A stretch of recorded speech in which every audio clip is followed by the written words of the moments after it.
चुनौतियां नहीं है सर, और चुनौतियां रहेंगी तो कोई दिक्कत नहीं है, क्योंकि बड़े बड़े लोगों के साथ रही हैं, उनका सामना उन्होंने कैसे किया मैं आपको दिखाना चाहता हूं। देखो चुनौती इसके साथ भी थी, ये देखो इसके साथ थी कि नहीं थी।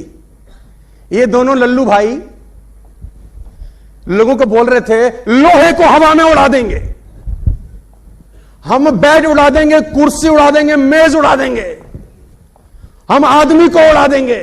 ये सपने बोल रहे थे, हम दुनिया को उड़ा देंगे। राइट ब्रदर्स, हम ये उड़ा देंगे, हम पंखा उड़ा देंगे, हम कुर्सी उड़ा देंगे, हम एक ऐसी मशीन में जाएंगे जिसमें बैठ के सब चीजें। अच्छा मैं पूछता हूं, जब ये सपने बताते होंगे तो जो आसपास के लोग रहते होंगे वो बोलते होंगे शाबाश, हमें भी लग रहा है तुम ऐसा कर दोगे, ऐसा बोलते होंगे क्या? मैं आपसे पूछना चाहता हूं। हाँ जी, तो चुनौती रही होगी कि नहीं रही होगी? अच्छा सोचो कि ये आदमी जब बोलता होगा, जिसका नाम था हेनरी फोर्ड, इसने अपने इंजीनियर को इकट्ठा किया, उसने बोला एक ऐसा इंजन बनाओ जिसमें 8 के 8 जो सिलेंडर हैं वो एक ही जगह लगे हों। लोगों ने कहा पागल है हेनरी, तू पागल है, तेरा दिमाग खराब है। उसने बोला नहीं नहीं नहीं, मुझे नहीं पता, ड्राइंग करके दे दिया कागज पे। हेनरी फोर्ड ने अपने इंजीनियर को कागज पे ड्राइंग करके दिया कि एक 8 के 8 सिलेंडर एक ही जगह चाहता हूं, बना के दो।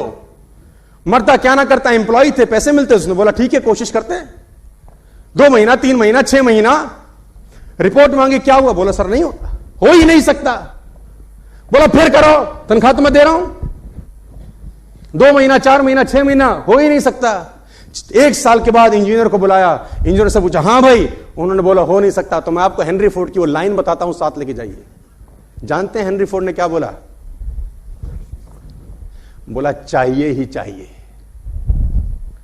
3 शब्द बोले, चाहिए ही चाहिए। कितना समय लग जाएगा मुझे उससे परवाह नहीं है, लेकिन 8 सिलेंडर एक ही जगह मुझको चाहिए ही चाहिए। ये वो लोग थे जिन्होंने चुनौतियों का सामना किया। सर कहां चुनौती नहीं है दोस्त? नेपोलियन का नाम सुना है आपने? Have you heard the name Napoleon? बहुत बड़ी सेना थी नेपोलियन की। अल्पास पर्वत श्रेणी में गया। अल्पास गूगल करेंगे तो मिल जाएगा। दुनिया की विहंगम पर्वत श्रृंखलाओं में से एक है अल्पास। अल्पास को वो फतेह करना चाहता था। अल्पास डेड पर्वत श्रृंखला है, डेड मतलब गया तो मरा आदमी, इतनी खतरनाक पर्वत श्रृंखलाएं हैं। तो पूरी सेना के साथ निकला, अल्पास को जीतूंगा। तो जब अल्पास के लिए गया तो एक बूढ़ी औरत मिली नेपोलियन को। तो उस बूढ़ी औरत ने बोला तू कहां जाता है, तू कौन है? उसने बोला मैं नेपोलियन। उसने बोला जाता कहां है? बोला अल्पास फतेह करूंगा। तो उसने बोला तू ऐसा मत कर, क्योंकि यहां जो भी गया लौट के, तेरे से पहले बहुत सारे लोग गए लेकिन यहां लौट के कोई नहीं आया, मैं तेरे से बड़ी हूं उम्र में, तो तू ऐसा कर, तू अपनी सेना को लौटा ले। तो नेपोलियन हंसने लगा, बोलते हैं घोड़े पे बैठा था, गले में माला थी, माला उतारी, उस वृद्ध महिला के गले में डाल दी और बोला कि माताजी जब लौट के आऊंगा तो जय जयकार करोगे आप मेरी। और सेना को बोला आगे बढ़ो, सेना को बोला आगे बढ़ो। चुनौतियां कहां नहीं होती दोस्तों? मैं पूछना चाहता हूं। एक आदमी मर गया, पहुंच गया ऊपर, उसने बोला भगवान तू तो बहुत बेकार आदमी है, तेरे को सब पता होता है कि इस मौसम के अंदर बरसात नहीं करनी, तू काय को करता है? तेरे को नहीं पता होता ये बरसात का मौसम नहीं है, फसल खड़ी है? तेरे को तो सब पता है कि अभी धूप नहीं चाहिए, काय को दे रहा है? तेरे को सब पता है कि यहां पानी नहीं चाहिए, वहां बाढ़। तो तू ऐसा कर, ये कुछ दिन के लिए ये गाड़ी मुझे चलाने दे। भगवान ने बोला देख जिद मत कर। उसने बोला मुझे कर रहने दे प्रभु, और मैं ऐसे चलाऊंगा देख दुनिया, तेरे को चलाना ही कुछ नहीं आता, तू सब उलट करता है। जब ओला नहीं चाहिए तू ओले गिरा देता है, और सब तेरे हाथ में है, तेरे से क्या चीज बाहर की है? उसने बोला देख तंग मत कर, वो पकड़ लिया, दिल्ली का आदमी होगा। तो भगवान ने बोला ठीक है ड्राइविंग सीट पर तू बैठ जा।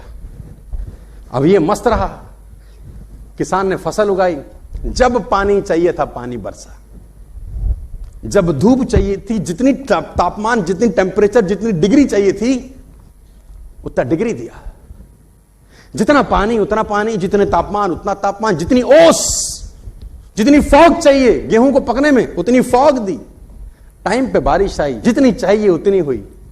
1 साल के बाद फसल काटने का मौका आया, उसने कहा भगवान देख क्या लहला रही है, कोई टेंशन नहीं है, हम चलाते हैं, तू क्या चला रहा था? भगवान ने कहा कोई बात नहीं देखते हैं। किसान ने फसल काटी, और जब फसल को काटने के बाद उसको प्रोसेस किया गया तो उसमें एक भी दाना गेहूं का निकला ही नहीं। उसने बोला ये क्या है, मैंने तो सब ठीक किया था, फसल भी हुई, गेहूं ही नहीं है। उसने बोला पौधे को तेज हवाओं का सामना करने का मौका ही कहां दिया तूने, तेज बारिश में उनको लड़ने का मौका ही कहां दिया तूने मौका ही कब दिया कि वो चुनौतियों का सामना कर सके, और जब मौका ही नहीं दिया तो उसमें से अंकुर हुआ ही कुछ नहीं। मैं आपको बताना चाहता हूं, तितली कोकून से बाहर निकलती थी ना, तो एक आदमी उसको देख रहा था। तितली कोकून से बाहर निकलती है, छोटा सा छेद होता है, तितली का शरीर बड़ा रहता है, निकलने का प्रयास कर रही है, कोकून का छेद बड़ा छोटा सा रहता है, संघर्ष कर रही है, बाहर नहीं आ रही। आदमी को लग रहा है बड़ी तकलीफ हो रही है, फटाफट गया कैंची से उसका जो रास्ता था उसको खोल दिया कि आराम से बाहर आ जा। बाहर आती वो हैंडीकैप हो गई। उसने बोला क्या हुआ? उसने बोला तूने बर्बाद कर दिया, क्योंकि मेरा जीवन संघर्ष में छिपा था।